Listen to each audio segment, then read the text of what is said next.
your information, Yes. you know I'm 90 years old.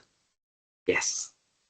And I just ran from the 10th to the 12th, 3 days. Uh-huh. I ran my last conference. I just did one new one. Wow. And it was called Wurman Shoulders. Woman shoulder. And the speakers who I had were the best I have ever had in any conference in my whole life. Wow. And I paired them, and they were not allowed to talk about their own work. They could only talk about whose shoulders they stood on. Wow. Why did they turn out to be special? Whose ethics, morals, attitude, creativity, whose thought patterns, what book, what group of people, what changed their life? Not what they did, not I just did this building, or I just created this medicine, or I just did so-and-so. Uh-huh.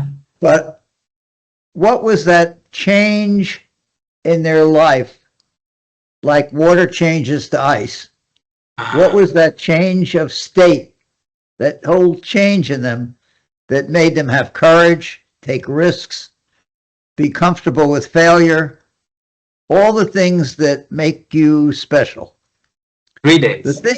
The things that make you special are often not just your talent or your brain. It's your courage, your willingness to fail. It's often the opposite of what you think. So I had these incredible people, the person who founded the Media Lab, the former head of Disney Studios that did Shrek and all those movies, the best cosmetician, the person, Larry Page was there from Google, and Nicholas Negroponte, and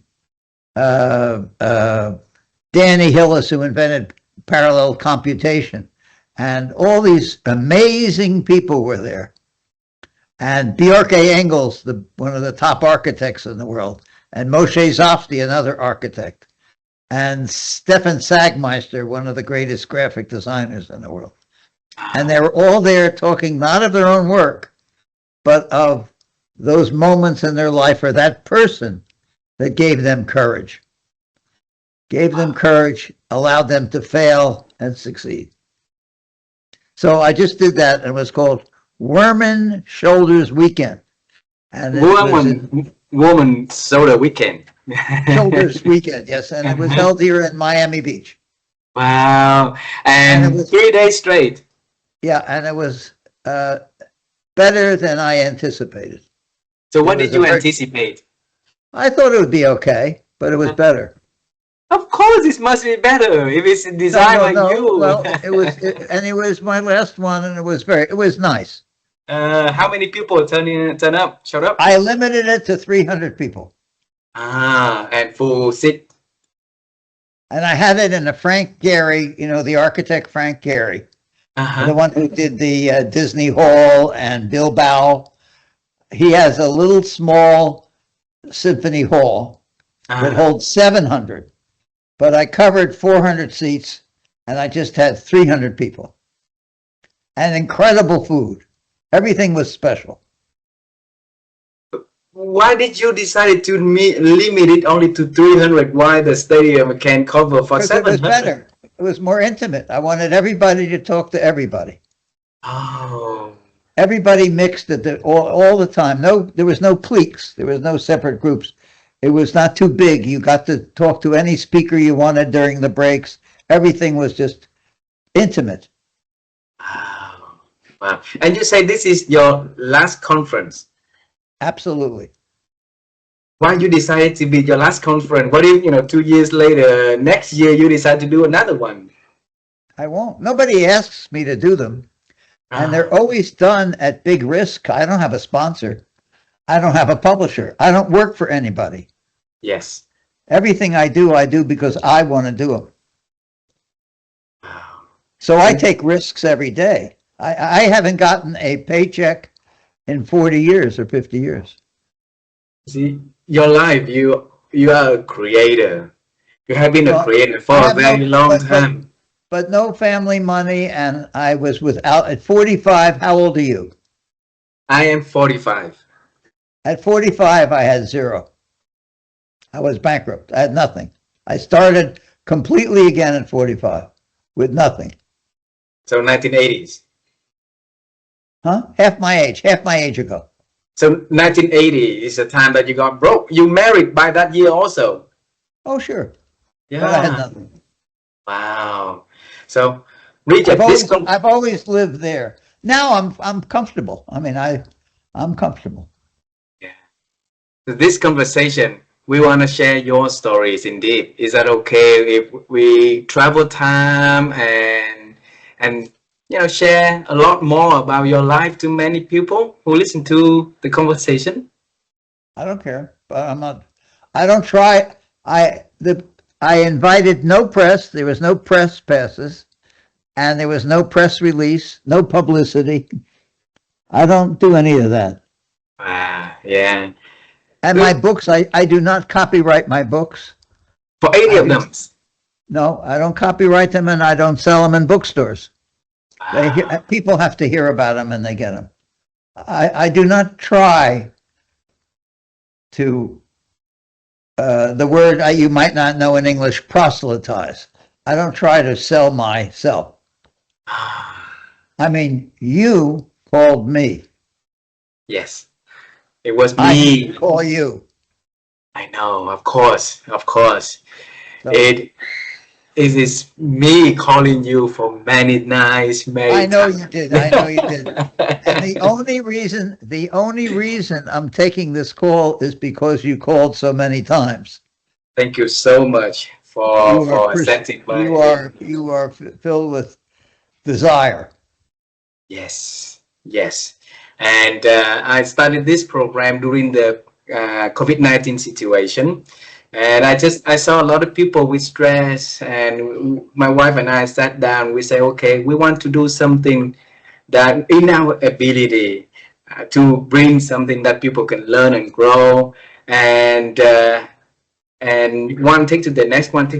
And my dream always about whoever behind the the tech conference 40-50 years ago, as you. And I say, okay, I really love that I can have a chance to talk to Richard and ask him about his courageous journey of creating something, of going to newness, of doing something from zero, like you say, and building something, a platform that now been admired by experts around the world. And the more that we look into But your story, Ted is not what I look at as my big idea. exactly. I mean, So this conversation, Ted is the most famous, but not my best work, or not what has changed my life. yes, So it just became public. But when I sold it, I thought, well, I've done that enough. Let me do something else too. yeah. And I had many companies. I had one that did guidebooks to cities in the world. I did 22 cities. I've done atlases. I've done a whole medical conference. I've done a lot of medical books. I'm doing a major history of conversation for 250,000 years, a history of the world, just looking at how things interact with each other and create technologies. But it's a history for 250,000 years before Homo sapiens, of how trees talk to each other, and people eventually talk to each other, and people talk to their animals, and they create technologies that talk to each other, that things talk to each other. Wow. And they all start from you and I, like having a conversation. Wow. Everything stems from this, Yeah. from a conversation. From the leaf to the tree, tree to the tree, animal to animal, now human to human, human to animal, And back to earth. everything is a conversation. And So that's what I'm working on now till the end of 26, till the end of this year. Yeah. And those are my only plans. It's a major book. Major book. So by the end of this year, you're expecting it to be released to the public? Well, it gets released, not necessarily to the public. I mean, I just print some. People give me some money to print some, but it's probably goes out of print very fast. And I don't reprint books. Wow. I'll reach out to you, and maybe I have a copy of the book signed by you, and I leave it on, for my grandchildren, my children. So for them to hear the story that their father. I think I am, when I do it, I don't think of you or your children. I think of just solving my puzzle. Mm. And if other people find it interesting, okay. But it's not my goal.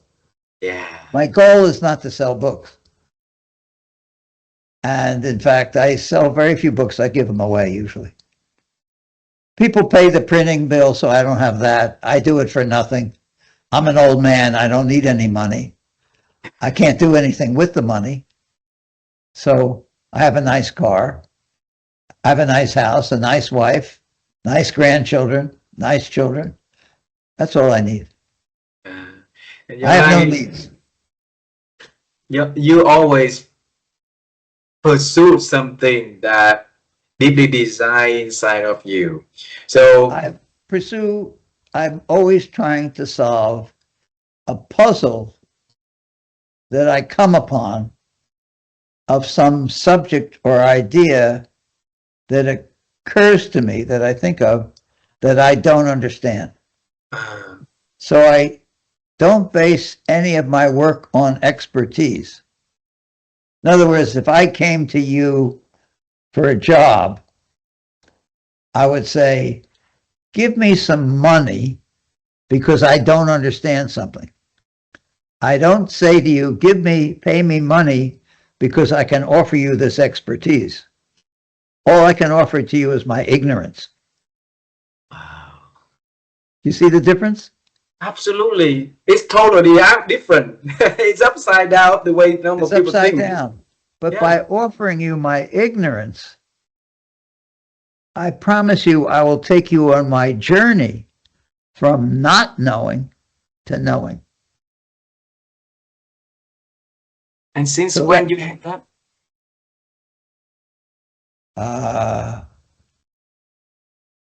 Since when is that? Oh, yeah, since when you have that mentality, that way of thinking? Oh, 70, 80 years ago. 70, 80 years ago. Always. I always knew I was ignorant. What happened to your world 70, 80 years ago that leading you to think way different than a normal population, the way people think? Well, I just knew I wasn't that smart and that I was curious. That's all. It's not very special. Don't you know you're stupid? You become an actor to make it look like you're smart. Mm. Actors aren't smart. They say the words of smart people. Other people write. The person who is a character in a Shakespeare play did not write those words. He acts them. We're all stupid. So there's always, I know almost everybody I know is smarter than I am. So, but I'm more curious than they are. And I better understand my stupidity. How did you do that? I just do that. I'm honest with myself.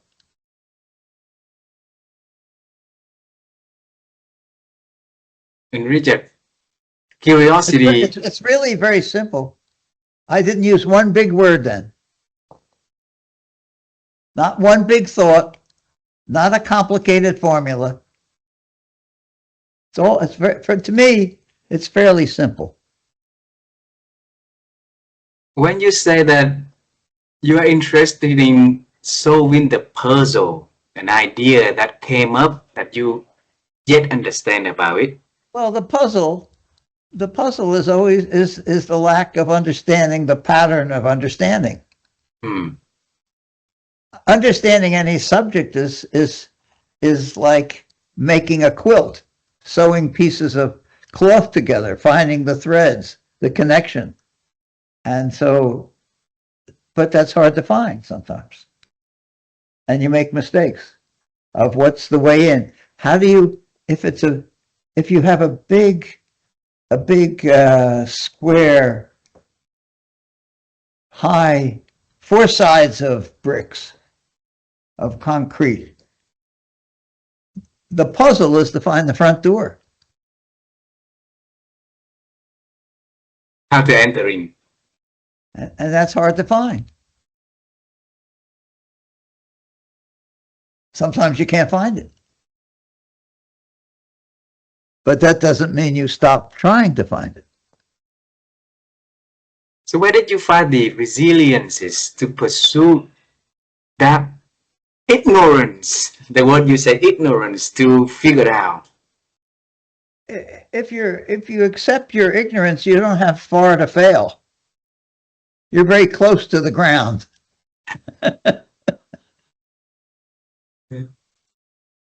You're not toppling over from a statue on a tall pillar. Boom! You're just down here.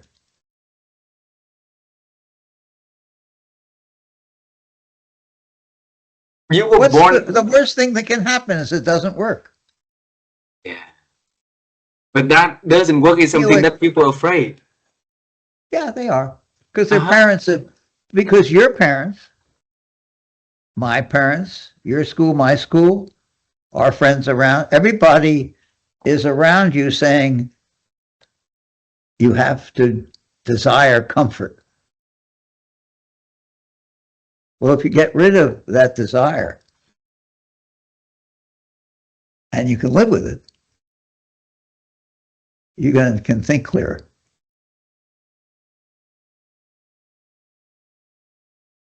When you speak about, when you share about, get rid of it and still can live with that, what did you do? I began again a couple times. I just began again. Again. I mean, yes. I don't like failing, but I take a bath in it.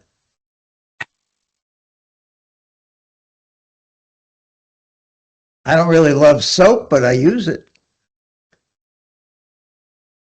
No, it's not a big deal. I don't think it's a big deal. If you think it's a big deal, it's a big deal, but I don't think it's a big deal.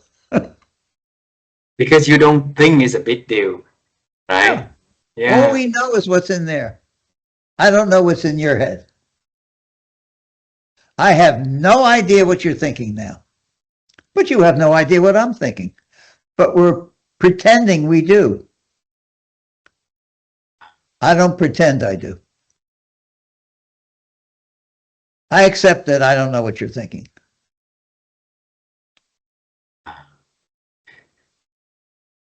And then in the reinvention, Richard, when you said that you broke, bankrupt, and rebuilt again 40-something years ago, 45 years ago. So, but I've always been at the edge of failure. I'm always, everything I do, the first TED conference, I failed. I lost money. It was a good meeting, but I lost money. I didn't think I'd do it again. Then I decided to do it again. Then it was interesting, and I was learning each time. And then I did it. I did not do it every year trying to make it better. I tried to begin again every year. So go to TED Con. When I sold TED, they then did them the same every year. But I didn't do them the same. Sometimes I started the program 15 minutes before anybody got in the audience. You did? And people would come in and the program would be going on. Everybody was late.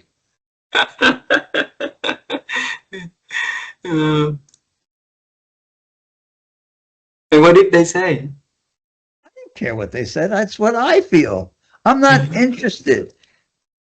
When people came to TED, I assume they expected to go to the best conference in the world.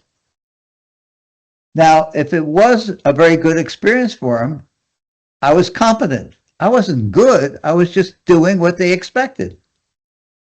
So there should be no applause for competency. Wow. If somebody's really good, they're supposed to be really good. You come because they're really good. Mm. That's being competent. Competent means doing what you should do. You turn it and the car goes on. You can't do more than that. If it does that, it's competent. You don't clap and say, my car started.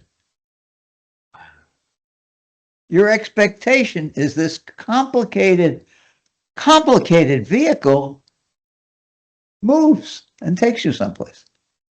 You don't clap every time you get in and say, wow, what a great thing this is.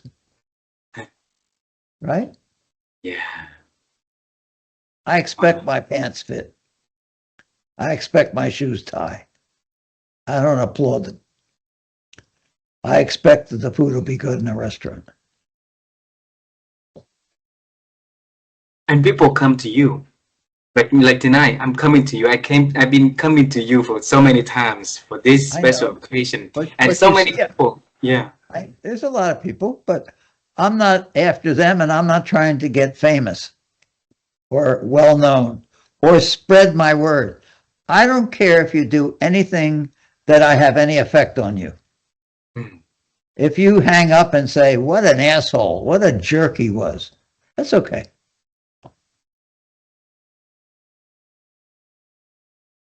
I came into the world that way, and I'll leave the world that way.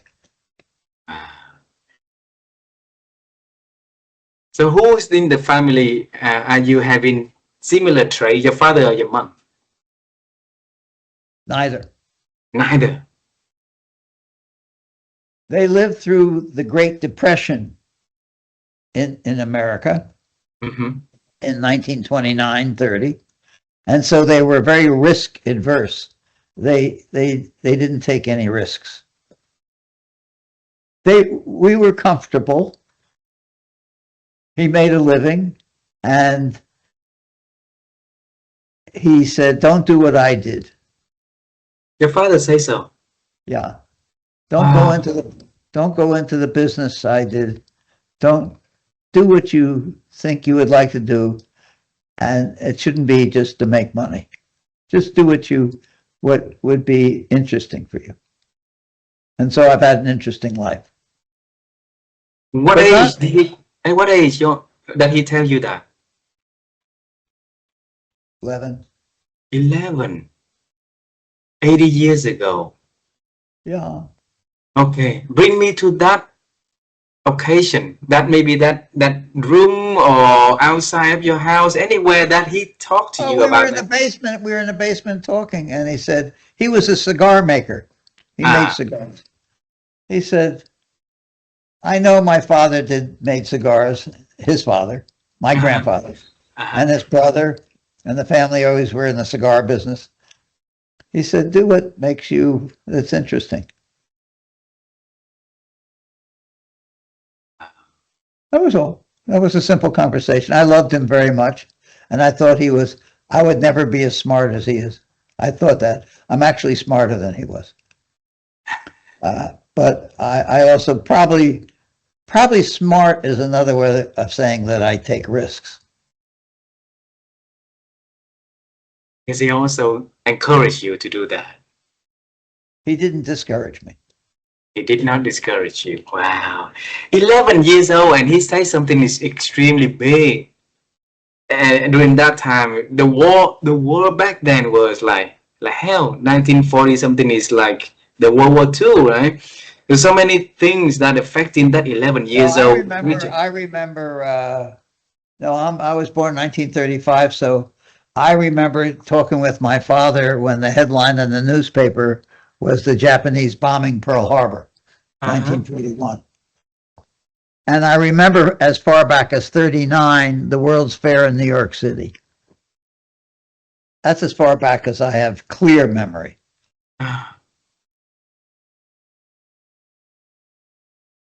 So how did that 11 years old interpret his I like, father I wisdom? like, I like to paint and I like to draw, so I thought I would be a painter.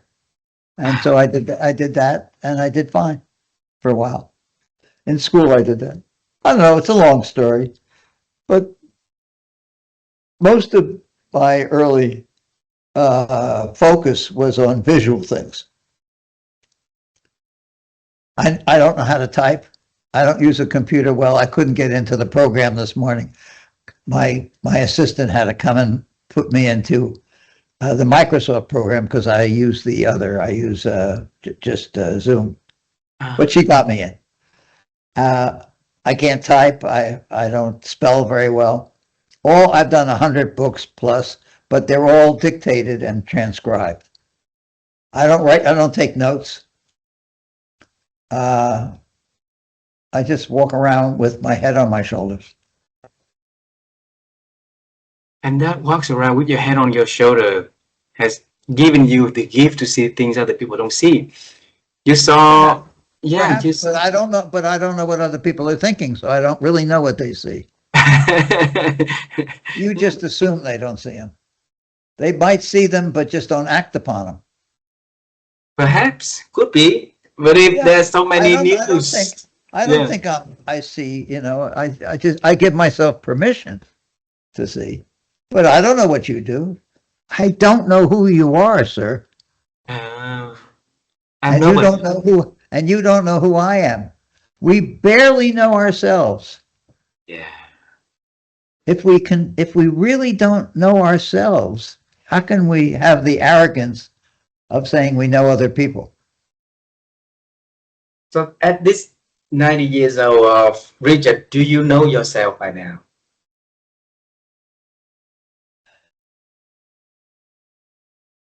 I can't answer that question. I can say I think I have an interesting life. Unfulfilled, but interesting. Unfulfilled. But interesting. Interesting.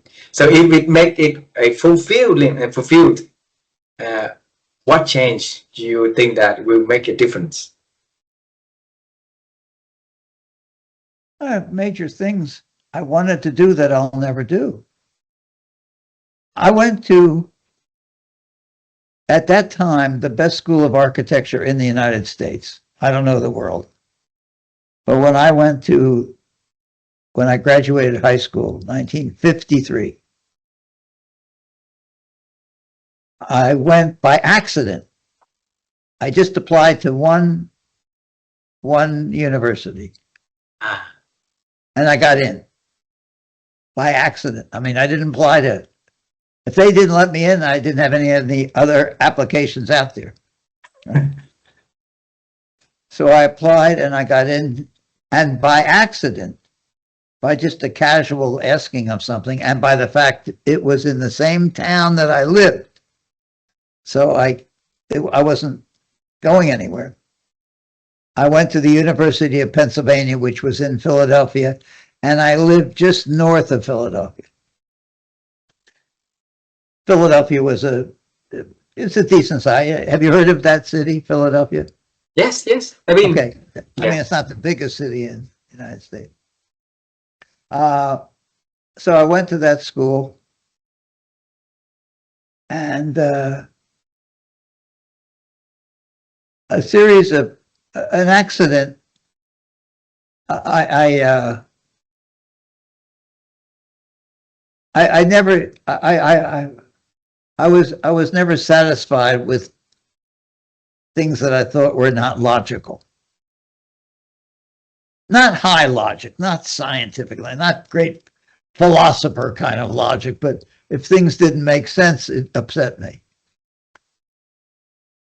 Do you want to hear all this? Yes, of course. Okay. It's sort of silly story. And I went, Communication. And I went to,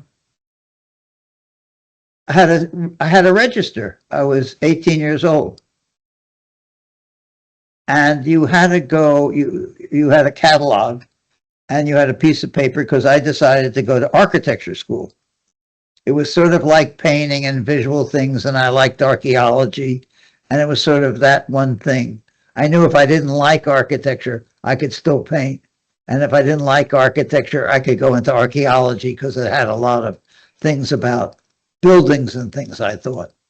Visual things and mapping and things. So I thought that was a good place to start, because I could always do other things. And I was always interested in other things. And I was never like this. Always like this. I was always that way.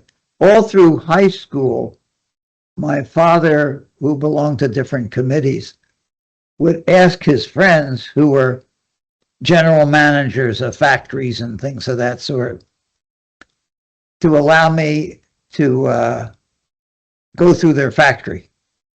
So all through junior high school and high school, I would take off an afternoon or take off an afternoon or take off a day. And he would get me driven to these factories, and I'd spend a half a day going through a factory. I always was interested in how something happened and how they were all different and all the same thing at the same time. Mm-hmm. So I understood when in making a cigar, I understood them planting the seeds, and I went to the farm, and the seeds were almost like dust. They're almost like pollen from a you know, those kinds of seeds that are made of, that almost like dust-like seeds. And how they grew and how they were made and how they were picked and dried and cured and wrapped, and the 3 different parts of a cigar, and they were put into cellophane, and how they were chosen. So I was and marketed. I was always interested in the process, but I was interested in that and how you printed the cigar label and how that was done. And I went to printing and how the paper boxes were made, the cartons that they were put in. But I was also interested in farms and how you know, and I when I was 6 years old, I spent a month. My father sent me to a farm for a summer to live on a farm. Just they would take care of me like it was a camp, but he grew tobacco in that area, so he knew the farmers.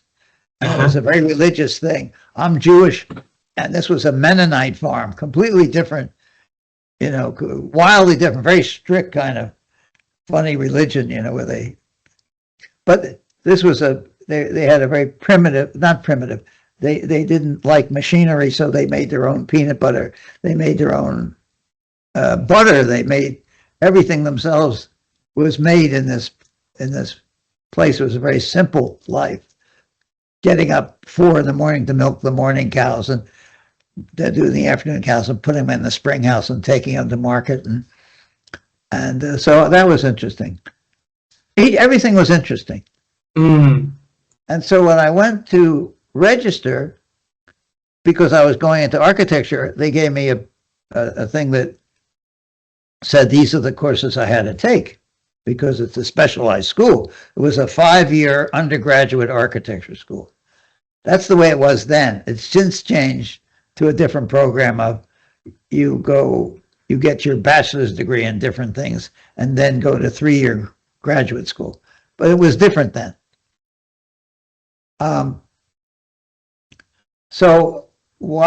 But there was a line waiting to see the advisor, because the advisor had to sign off that you were doing that. And that was illogical. You've given me this sheet of paper telling me what I had to do, but then I had to stand in line to wait for somebody. Since I was there, I had agreed to it already. Why do I have to wait in line to talk to a stranger to tell me that I had to take this when you gave me that? If I wasn't literate enough to read this, I shouldn't be in the school. So I didn't stay in line, and I went to the head of the school, the dean. And I waited a couple hours to see him, because somebody like myself out of high school was not supposed to see the dean. But in the time that I was waiting, I had the catalog of the whole University of Pennsylvania. Big, fat catalog, you know, of all the courses, undergraduate and graduate, they were taught in the school. When I got to see him, I said, I would like to make a deal with him. And the deal is I'll keep an A- average. But I never want to see an advisor.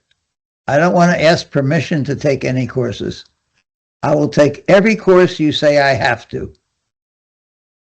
But I just want to take as many as I want. And if I want to go to graduate courses, if they'll have me, I'll take them. I'll go to night school. I'll go to school on Saturday. But this was like, this catalog was a phone book of everything.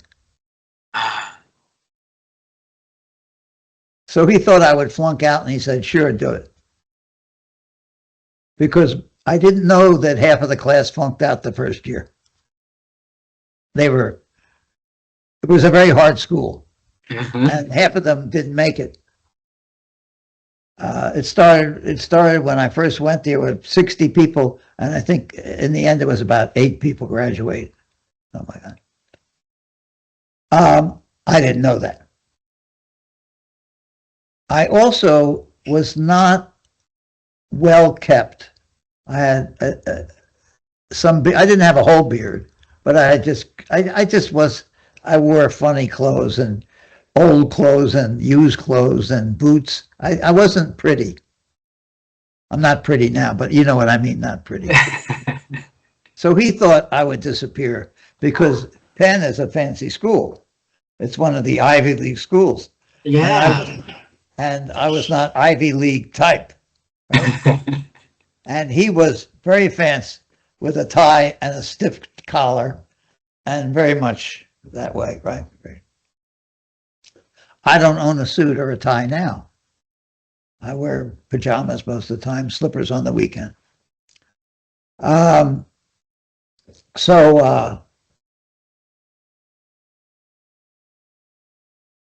I took every course I wanted. I went to school nights. I went Saturdays. I did very well. I graduated first in my class, both in highest average, most number of courses taken, and the best designer in the school, and I got the gold medal.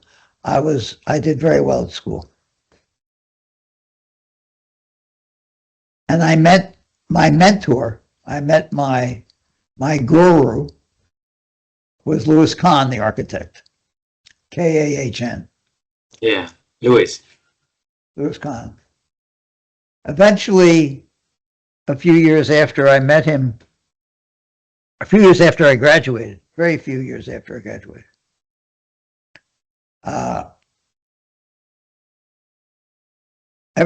he was, among students, he was the architect's architect. He wasn't the most famous or popular in the public.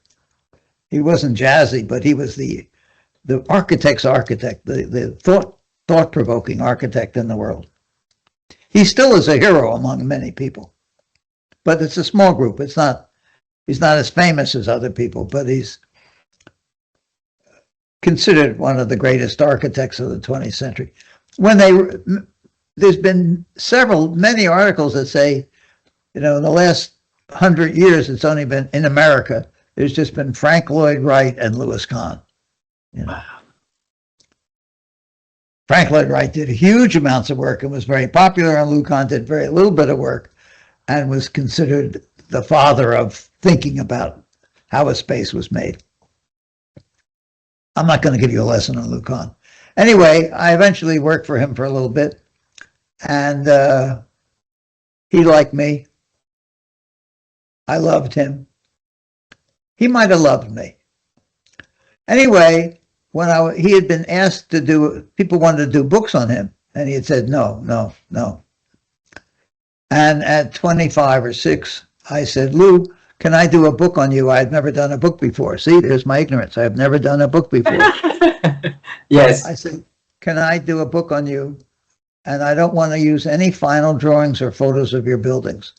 I want to do a book of your sketches that shows your process. and the words you have about architecture. That has meaning to me. And he said, yes. So I did the first book published on Louis Kahn, and it was very good and became his favorite book. And that's my life began again. So several times my life has begun. But I also have this background of being interested in everything. So I took courses on how to make a Japanese sword, on inside painted snuff bottles, on an inner Asian technology and ethnology, on the Inuits, a lot of archaeology courses in painting and sculpture and architecture and history, and the history of astronomy and physics. And I just took courses all over the place. And so I was always interested in the convergence of things. And what is TED but the convergence of things? That's all TED is. That's all it is. It's if you take a piece of blotter paper to blot ink, and it shows up in the reverse here, that's what TED was. It just was across subjects. So I could have a comedian and a juggler and an animal act and a physicist. Right? And Yo-Yo Ma playing the cello. And that's been my life. Now, that whole came from the fact that I graduated first in my class. I wanted to be a great architect, and so many other things detracted from it. I got interested in so many other things that I never had a big architectural practice. I practiced architecture. I did some buildings.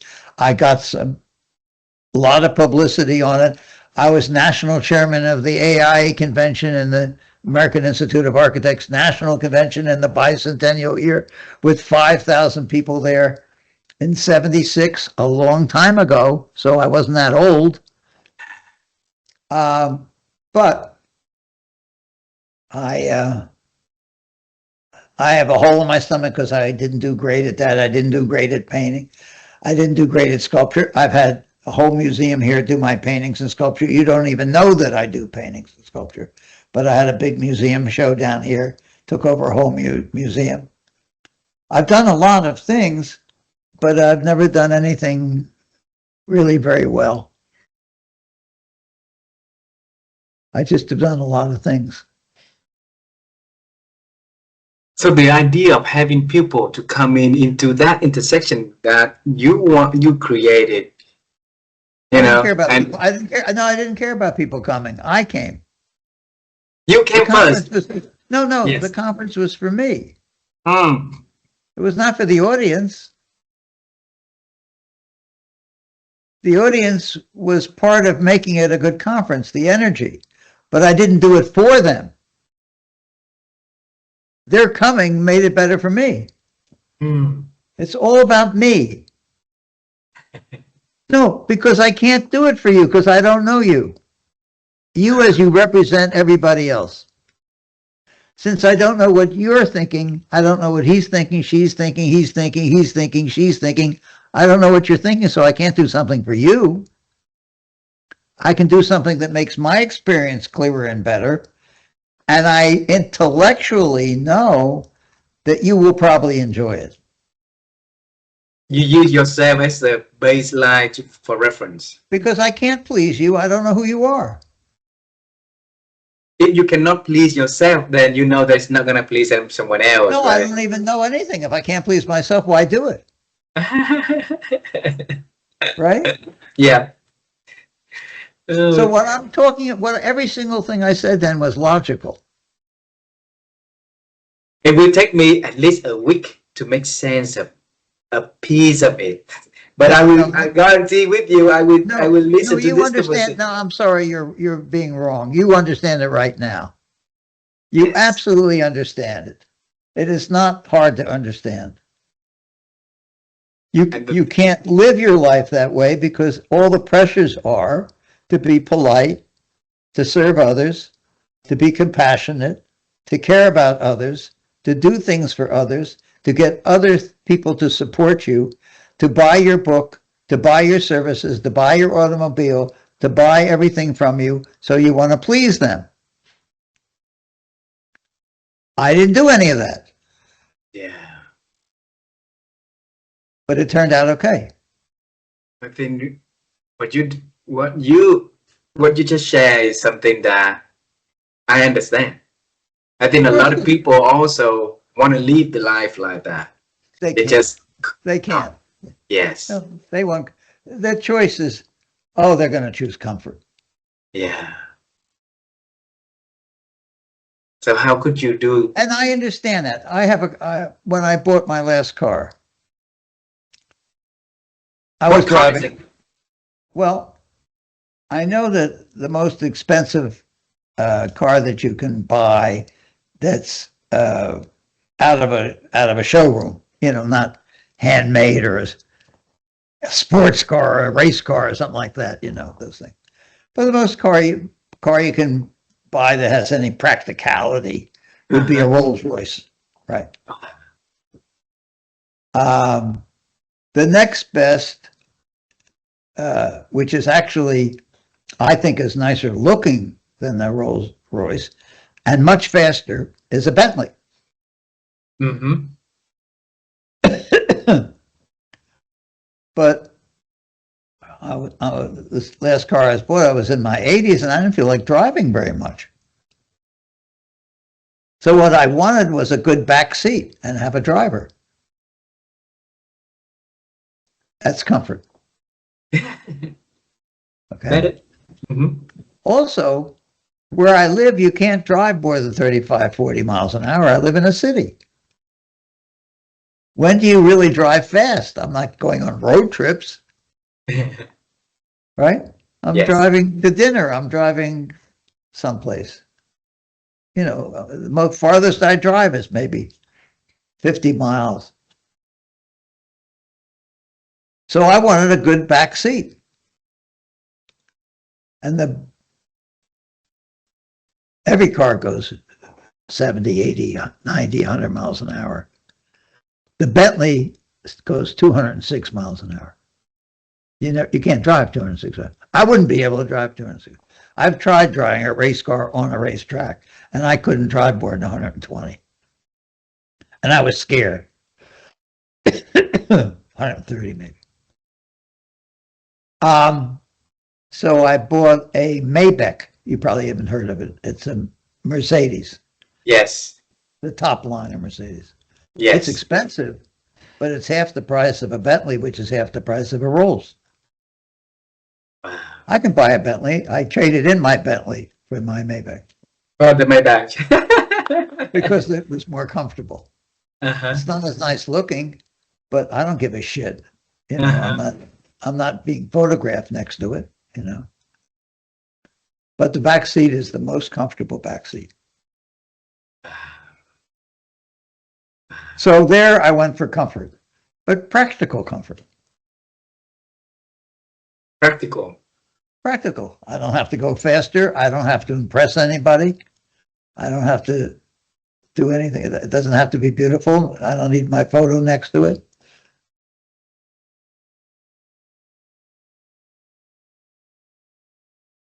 What? Now that's somebody telling a story who's rich. They can make those choices. But in that story is also everything. You have a rich life in all angles, in all aspects of that. Yes. I make an effort to make the complex clear for myself. Wow. Until today, and you still having that, running in your veins of creating, making effort to create. I'll have it till I don't have it. Yeah. I mean, I'm working on by far the most complicated major publication I've ever done, and I've done 100 books. Earlier in this conversation, you said that TED is not something that the big thing to remember about you. So what is that? It's not what I'm going to remember about me. It's not what I reference. I know other people do because it became public, but I didn't try to make it public. It became much more famous. It was pretty well known. I did it for 20 years and then sold it. It was pretty well known when I sold it. People knew it, and but they didn't know it through the press. I didn't do any, as I told you, there was no press passes. There was no press release. I didn't announce who the speakers were. It was sold out a year in advance. There was no internet, so there was no social media telling people that it was wonderful. Everybody knew it was. Wow. Virally. So what did you do differently where you did not advertise, you do not do any media, anything, and everything was sold out in 1 year in advance? This your name on the line that people believe that they're gonna have experience, a good one, for them to. I did good work. Exactly. I just made it better than expectation. I pleased myself. I did the conference I'd like to go to.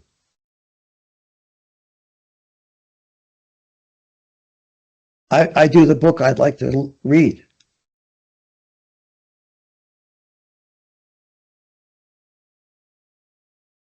Like I said earlier, you use you as a reference, how you feel as a reference, how you think. I do that because I can't figure out any other way to do it that makes sense. Okay, if you want to test out AI, what do? You get an AI, you buy an app for an AI, right? Yeah. And you put your name in. What about you? You know, you put your own name in. You say, who is, and then it comes back. And then you ask questions about that person yourself. Yes. That's the only way to test whether it's truthful or not. Because the only thing you know is things about yourself. You can't test its answer about anything but you.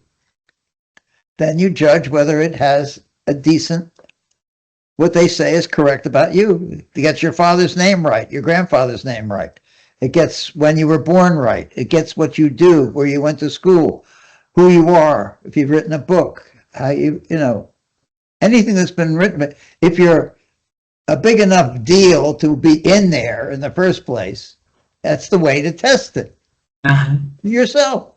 Well, if the way to test something is using yourself, that's the best way to judge anything. Right? Absolutely. Absolutely. That's logical. It's not egomaniacal. It's logical. What else could I put in there that would be a better test that I could test to see if it was right or not? Wow. So how could you manage your ever increasing the level of expectations for you? I make cold calls to people and talk to people smarter than myself all the time. Back then, you make call to people. Always. And what did you talk to them?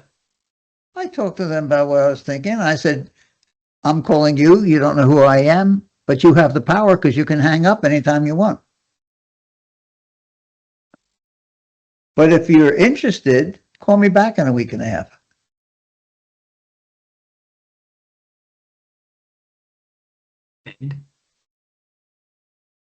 How many did not call back? Probably most. But what happened to those callbacks? But you don't need many. You just don't need many people. The tree of connections is like that. Just goes out. Wow. So out of the few people, put it that way, that call you back. You've seen all the math done. If you take one and double it, and then double that, that's 2, and then it's 4. And then you know within a month you have billions, right? Yes, yes. So the tree of connections is huge. Viral marketing is much solider than social marketing. Yeah. But people don't take the trouble. So Richard, out of the people that call you back, and if you who's the one that you found interesting the most and relate the Oh, most to the? I don't know. I don't know who the best speaker are, the best book, the most people who I like the best. I can't answer those questions because I don't know. And that changes in my life. What about the last weekend? The woman's shoulder. Hmm? The I wrote down the woman's shoulders. The 2-3 days weekend that you did the Oh, event. the Wurman Shoulders. What? Uh. Well, there were some good people. I've been, but when something's over with me, it's over. I'm on to something else. I don't, maybe a day I bask in it and it's nice, fine. It's no longer interesting because it's happened. I'm interested in the book I'm working on now. And that's gonna be published by the end of this year, sometime this year. It'll be printed. I don't have publishers. Printed. Sorry. Be printed. Printed. Only few of them will be printed, right? Well, I'll probably print about 1,000. And then those will disappear in a while.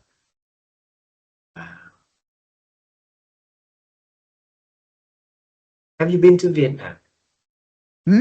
Have you been to Vietnam? To where? Vietnam, where I live, Vietnam. Oh, Vietnam. Okay, you Yeah. said it so fast, I didn't hear what it was. Vietnam. I stopped there once, but I really have not been to it. I've seen many photos and things, and it's such we have such funny feelings in America of our disaster in Vietnam. So it has this patina on it of how ugly we are. And yet, why would any American be welcome in Vietnam? I don't understand it because we were so disastrous going in there. It seemed that in my formative years, it was a disaster. It was going to pull apart America as well as kill tens of thousands, hundreds of thousands of innocent and semi-innocent and all kinds of people in Vietnam. And who are we to do that? I grew up in a very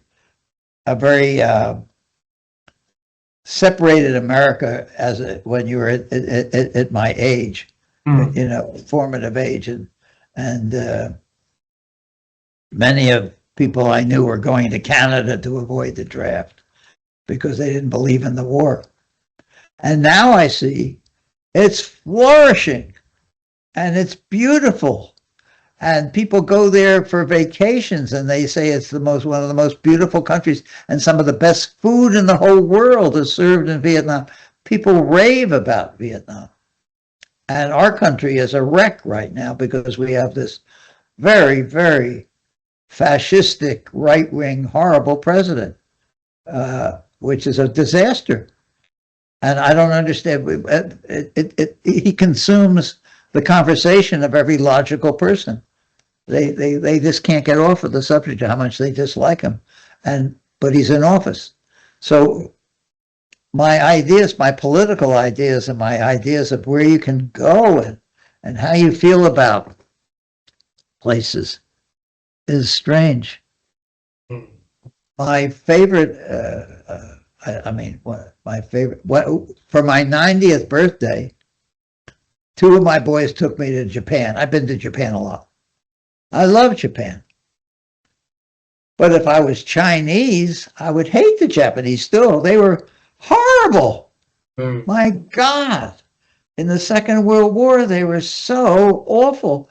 And that gets smoothed over because the Germans were perhaps worse. Or maybe they both were the same worse, But we smooth over one and not the other, right? Yeah. We instantly, because MacArthur wanted to become king of Japan, we made Japan whole again very fast.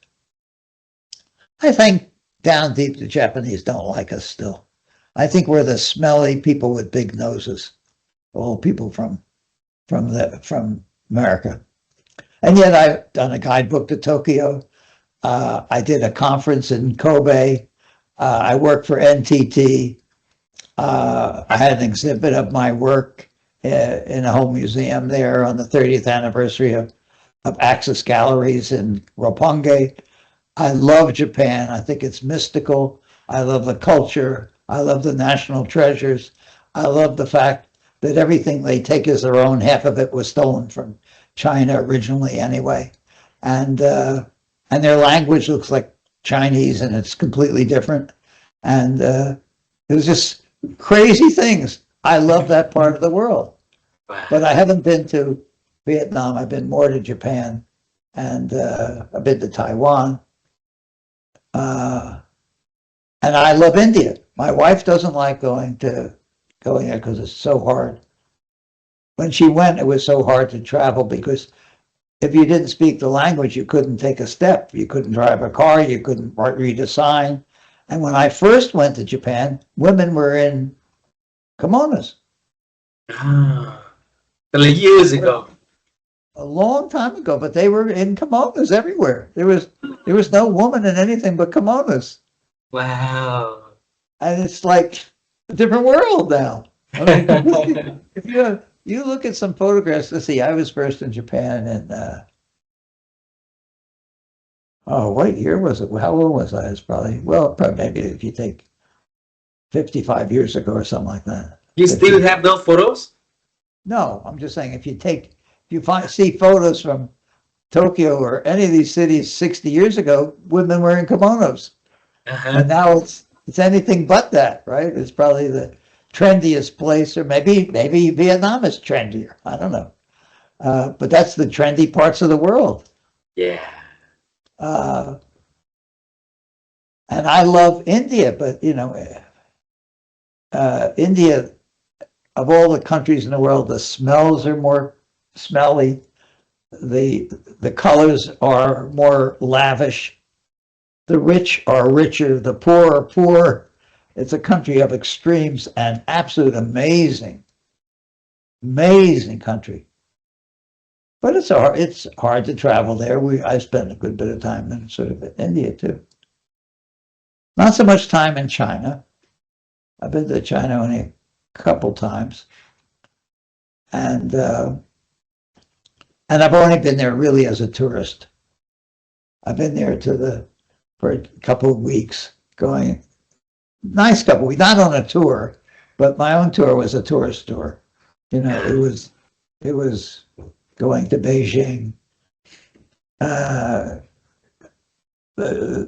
Great Wall and the Summer Palace and the soldiers and Shanghai and a couple little cities outside of Shanghai, a 3-week trip, highlight kind of things. And there's so much else. So I don't know China. But even those highlights were quite astonishing. And that country obviously will be the dominant country in the world.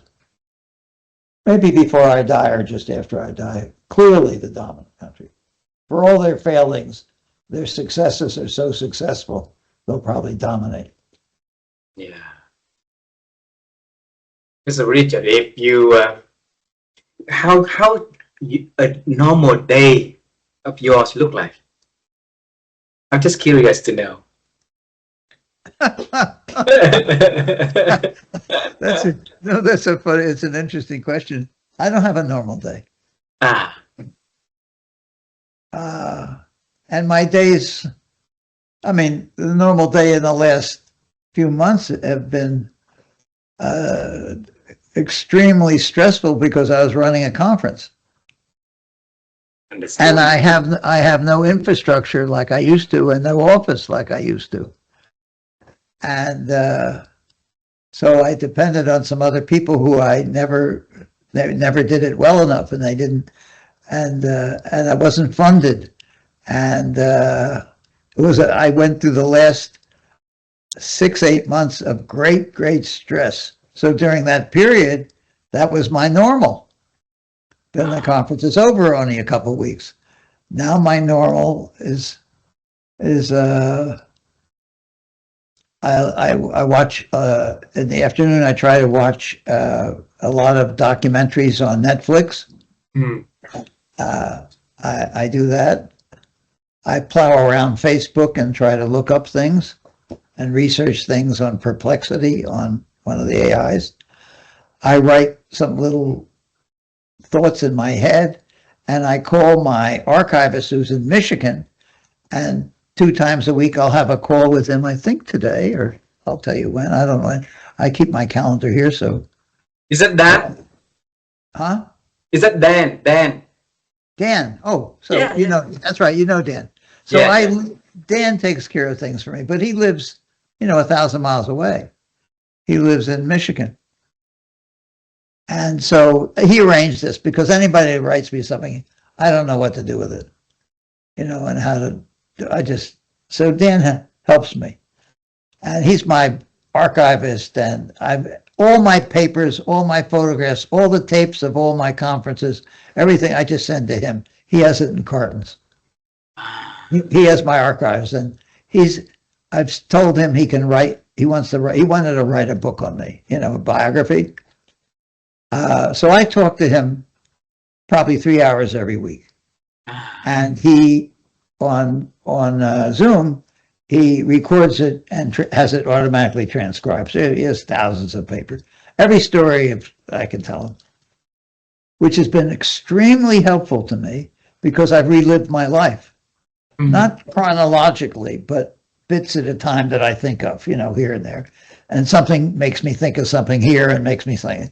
So, but he has it, and he gets the dates on it. So somehow we can, through AI, get it chronological if he wants. And I said he can start on it when I die, or when I'm near death, he can start it. And he can write the book on me, but I don't want to see it or help him. And, or read it, because I know it. It's like reading what I said. Why do I want to read what I said? It's not logical. And I'm really not interested in how people review it, or whether, I think he'll get his facts right. But I don't care if it's written that well. Just, it'll be between 2 covers. But my average day is every Tuesday. I live in a very nice house. And every Tuesday I go out for lunch. That's today. I'll leave in an hour and a half, and I go to lunch. And then I'll tell you what I'm doing. I have to put this, I'll tell you I'll give you some average days. There's no average day. There's no average day. I turned the phone off so it didn't ring through this. If the phone rang, it would ring through my computer and it would interrupt us. I'll tell you in a minute when it comes up. Sure. So I have one lunch out, and my wife and I go out to dinner once a week. What day? Or any day? Huh? Mostly. On what day? Usually every Thursday. This week something has come up, so it's going to be Wednesday. But usually every Tuesday I go out to lunch, and every Thursday I go out to dinner. Simple With dinner. Gloria. With my wife, right. And other than that, I stay home. And every once in a while, like last week, on Monday of last week, I had a 2-hour, wasn't Zoom, it was the same program, the Microsoft program. I had a 2-hour call with 4 people from California, because I consult to the company that does the software for 40% of all the maps in the world. And you've never heard of the company. And you've never heard of the owner, because he owns the whole company himself 100%. There's no stock. So there's no news. Wow. So there's a kind of mapping called GIS mapping, Global Information Systems. GIS. And the company is called ESRI, ESRI. You've never heard of either. No. And yet all the maps are based on that. And I love cartography. I've never taken one course in cartography. And I'm not good in computers, but I have maps in my head. I think everything I know that everything takes place someplace. And therefore, my way of getting into the front door, the front door that doesn't squeak for me is always a map. It's the way in. A football game takes place someplace. If I have a heart attack, it takes place someplace. That's a map of my body. Yeah. How a company does over a series of years, those bars are a map of their success. So diagrams are maps. My body is a map. Current events are a map. A war is a map. The whole war in the Ukraine is about a line on a map. Yeah. So that's the way my mind works. M-A-P, map. Mankind's ability to perceive. MAP, mankind ability to perceive. And so so this company, the owner of this company is a multi-billionaire. He's in Forbes of the top billionaires in the world. You don't know his name. Name is Jack Dangerman. You've never heard of it. Jack Dangerman. Yeah, but you've never heard of him. And you'll have a hard time finding out much about him. He's my closest friend. He's what? My closest friend. Ah. Because you guys working on the global map, the map that you mentioned. He has 8 divisions. No outside board of directors. They're all internal. And so when they have a problem in a division, he calls me Saul, my middle name. And people call Saul. So Monday, they have a publishing division, and I was helping them with this new line of books they were doing. And then Friday, 3 other people flew here from California, and we had dinner on Thursday night, long dinner Thursday night, and Friday they came to my office here, and we had a 10-hour meeting on several projects, a large conference they want to do, the first half day of it, 2 magazines that I've told him he should make into one, and how to design them and go about doing them, and their size and how the stories are, and then some other things about some overall book design and how to do a second version of a book that Jack wrote a year ago that I helped him on, called Where, and but that was a 10-hour meeting. And we just sat in my office and I talked for 10 hours and go over things. And it's about all but everything is, some were about meteorology because one of the books was on meteorology. I know different subjects. Some were on some other subjects, medicine and other things. I've done a whole bunch on medicine. My oldest boy is the most famous extreme storm meteorologist in the world. So I know a little bit about meteorology. And I called him on the phone during the meeting. And so now that's not average. I'm not going to have a meeting like that every week, but things like that occur or not so much occur. So I'll tell you, like this week is really, after the conference, it's all sort of pretty, it's not too much things happening, but let's say you asked the question, I'm giving you more than you want to know. I thank you for that. So I have you and my partner, who's a good old boy, who did all the heavy lifting for the conference, the hotels, the airfare, et cetera, et cetera, et cetera, et cetera. I have lunch with him every Tuesday. We have absolutely nothing in common. We just talk about nothing for an hour and a half. Look at him. And then I have a meeting. I have a 2-hour meeting with somebody who knows how to use the program, the Adobe program, InDesign. InDesign is the best program for designing a book and giving it to a printer.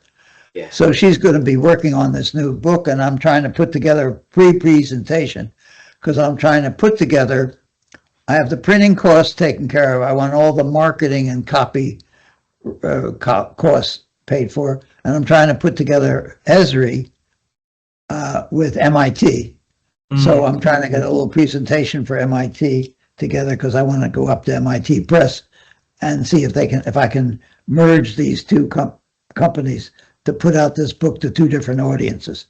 So I have a 2-hour meeting with Dan and with Amy, who's going to work on that. And then I'll at the end of that, I'll watch documentaries and have dinner in the kitchen with my wife. And we each make our own dinner because we don't eat the same food. And then we watch Netflix series on Netflix in the kitchen. She and you have been together for how many years? 45 years plus? 45, 46, something like that, yeah. So what's the best part between you two? After a certain part, it just becomes part of your life. It's not best or worst, it just is. And you argue a lot, and you don't argue less, you argue more. And then it changes when, she's 81, I'm going to be 91 in a month. So everything we do or don't do or able to do, but neither one is in a wheelchair or so. And neither one yet has any kind of debilitating illness. My legs limit me because they hurt. And she swims every day. We have a beautiful swimming pool, and we have a whole spa here, and that's about it. Then if I looked at tomorrow, I'm going to be talking to somebody who came to the conference who I hadn't seen in years, who used to work for me, a brilliant guy by the name of Nathan Shedreff. And then at 3, I talked to somebody who's making a documentary film on me. And at 4, on 4 o'clock, I have I have a pedicure on my feet, but we have a spa, so I just go, they come here. Everybody comes here. We have a place. Most of the time, many things for medicine, even somebody comes here and takes my blood for my blood tests once a year or twice a year, that kind of thing. I don't go out much. Like you said earlier, people come to you. You're not coming to people. Then I am going to go out Wednesday for dinner instead of Thursday. And Gloria and I are going to go out and buy a new coffee maker. We've had this one for so many years, and we just decided I wanted to get a new one, just because I feel like getting a new one. So we're going to get a new Nescafe coffee thing. So we're going to go there, and it's in a big shopping center, not too far away. So we'll both be driven over there. We'll go shop. She'll get some stuff or whatever, and then we'll have dinner. There's lots of restaurants in this place. And then we'll come home. And then Thursday, I have another meeting on my book with Amy. Dan. With Dan. Dan. And then Friday is just a half a day for my assistant and my driver. But we also have a big dog, so we take care of that dog. And he goes away for the day to play. He has a play date every half a day every day. So he lives in heaven. He has a very good life. And then that's about it. Then it's the weekend. And this Sunday is Super Bowl. Oh, Super Bowl this Sunday. Wow. So our daughter probably will come over, and our son might fly down from New York, because they usually one of my sons and my daughter and I watch the Super Bowl together. My wife doesn't. And so that might happen Sunday. And then it goes on from there. I don't know what I do the following week or whatever.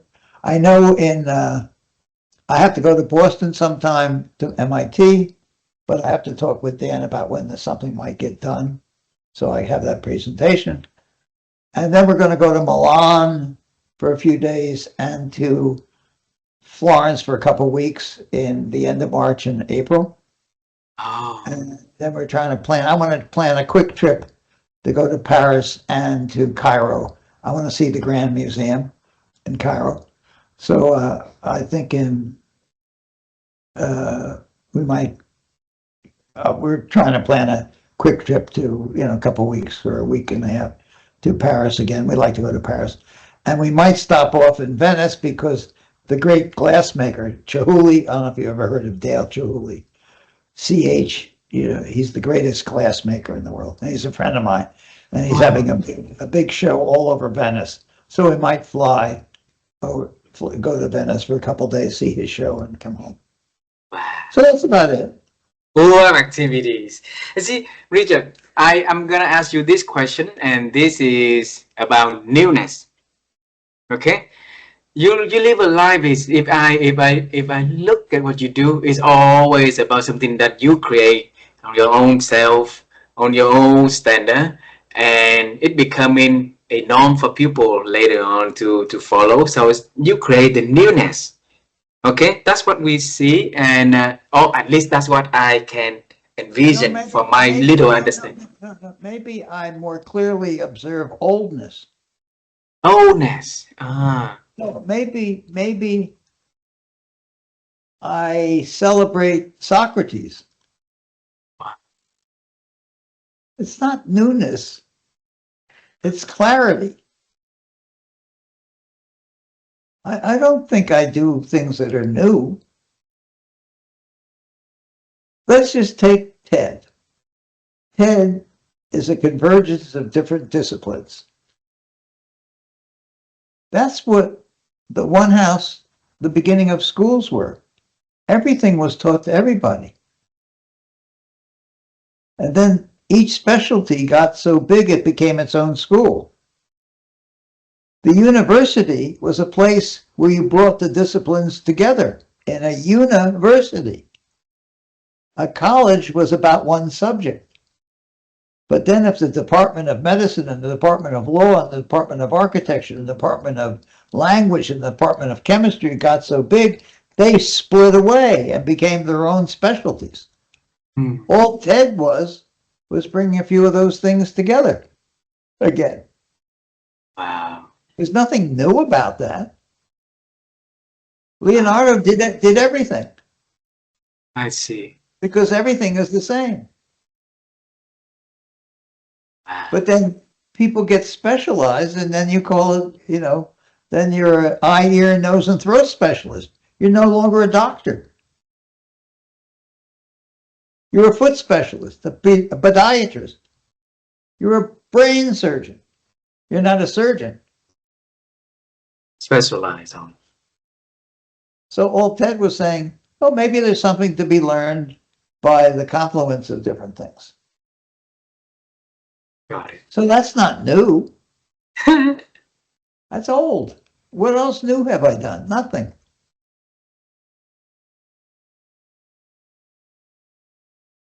I'll think about it. I understand. Yes. I'm soaking it in. People wrote, then they had type that they put together. Then they put type on the end of a piece of metal and they had a typewriter, right? Yes. And now we just talk again. And it all gets up on the screen, typed. We want. We can, I go to bed and I say, Alexa, wake me up at 8 a.m. Alarm set for 8 a.m. Alexa's responding. I didn't know I had one in here. Alexa, no alarm. Turn off the alarm. You were cancel. Okay. I didn't even know I had one in here. I guess I have one here. I don't use it in here. It was by my bed. Anyway, but it also says to me, I'll be happy to wake you at 8 a.m., Richard. Knows who I am. Have a good evening or so, or good sleep. And I say, thank you. And when it wakes me up in the morning, It doesn't do an alarm. It plays some Paganini. Wow, that's wow. Beautiful. So I so that's not new. If I was a French king, that's the way I would be woken up. so your April If I seems to wasn't be a French, busy. if I wasn't a French king and I was a happy farmer, I'd have the birds wake me up. If you travel to Milan and Paris and then Cairo, so you going alone or you going with Dan or with whom? Oh no, with Gloria. Ah, with Gloria. Yeah. Went to Vietnam. Spent 3 days here. It's a very long trip. These flying and traveling, and the jet, I have bad jet lag when I travel, is tiring for me. Hmm. So I will go to California in July for Jack's conference. He has many small conferences, like 100 of them or 300 of them around the world every year. He has 40 offices around the Wow. world. I'm sure he has an office in Vietnam. He certainly has them in China. So when I go to his place, that's a tiring 3 or 4 days or so. And he has a conference. He has one very big one. His big one is every July in San Diego. And 21,000 people come. What? And he cuts it off at 21,000. If he had a place that held more, that he can't hold more in the big auditorium there. He puts 3 auditoria together and they hold 21,000 people. And so I go there every July because that's what I do. So if Jack would travel to Vietnam sometimes, if he has an office in Vietnam, can you ask him? He might look up ESRI and see if there's an That's right. ESRI office. Yes. I don't know if he has. I don't know the 40 places he has. Yeah. I know he has one in Saudi and one in the Emirates because I've been there, and he has them in Paris and Mexico and all through South America. But I don't know where the 40 offices are. His big office, his main office, is in California. Yeah. Because if he's traveled to He has Vietnam, 15 buildings together, a whole campus. because if he travels to Vietnam, and if you had a chance to talk to him, because you meet him anyway, if he travels to Vietnam for conference, for works, for anything, I would love to invite him a cup of tea on your behalf. Because yeah, so if You will find him disarmingly simple. The conference I just did, he was the first presenter, and I interviewed him. And yeah, he's a good guy. He's 80. He's 81. Are you publishing the conference soon? No, I don't do anything. No, I mean, like, how can I see his interview with you? No, nobody will see it. No, people were not allowed to take photographs or record in the main hall. I had 4 cameras, and I have all In the high definition. I have all of it, but it will not be streamed and it will not be published. And then Dan will be the one who keep the No. It will not be streamed, nor will the conference before that I held in Jack's auditorium called Intellectual Jazz. That was the conference before, and I held it in Jack's private auditorium, which up until this last one was the best conference I had ever done. Got it. And no, I don't publicize. I don't do anything with it. I do Then this. Then Nobody sees only How many people see 300 who are there? people. That's right. only 300 people will be able to see your conversation with him and make it only one of the kind of experience for everybody who is I there. don't do it. I don't do it to. Got it. I don't do it to make it private and nobody sees it. I just do it. I just do it. I try to. The way to really appreciate what I do is to be there. You have. I designed the stand conference. celebrated. The thing I was designing was the conference, which was a live experience. Yeah. I record it just for archival. Yeah. I mean, the way to look at a painting is not in a book of paintings. If you really want to see a painting, a good one, you should go to the museum where it's at. Yeah. Now, you can see it in a book, and I have lots of books of paintings, but it's several steps away from, because I look at it, and no matter what it tells me, I don't know how big it is. Yeah.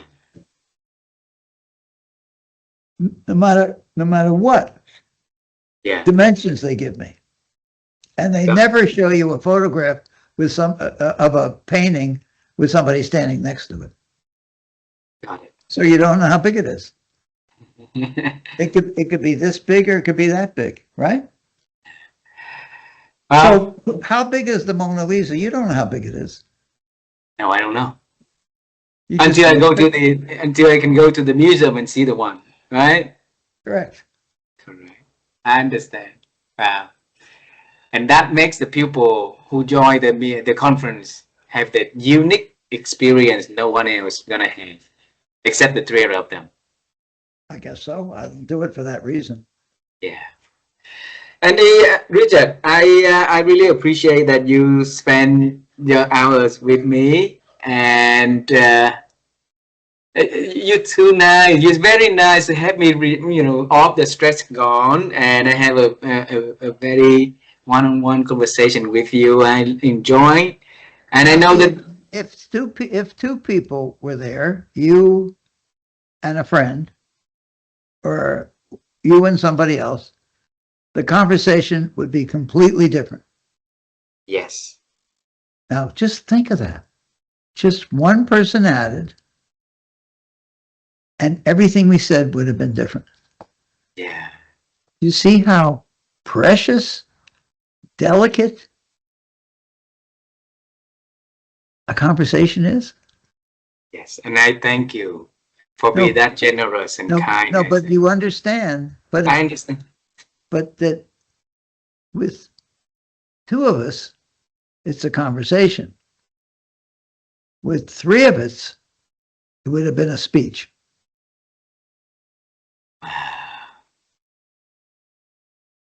You make me feel special. Thank you, Richard. You understand? Do you see how simple things are? I didn't say anything fancy then. Yeah. Please. But you see in everything is everything. And anything is everything. If you really go down and understand what we just did, what just happened, what this little thing is, why is this corner rounded on the machine? If you just look at everything, it can become, any one little thing can become everything. And it touches and connects with everything. So you could live your whole life in one room. We love you. Thank you. Thank you so much for all the wisdom you shared today. And tell Gloria that we say hello to her. Enjoy the Sunday Super Bowl. And I'll email you before the Super Bowl, ask you which team are you picking. Okay? I would like the Patriots to win. I'm sorry? I would like the team from New England, the Boston New England team, the Patriots. I would like them to win. And they're up against the team from Seattle. Seahawks. Seattle. Oh, I'm from Seattle. Yeah. Yeah. Okay. Yeah.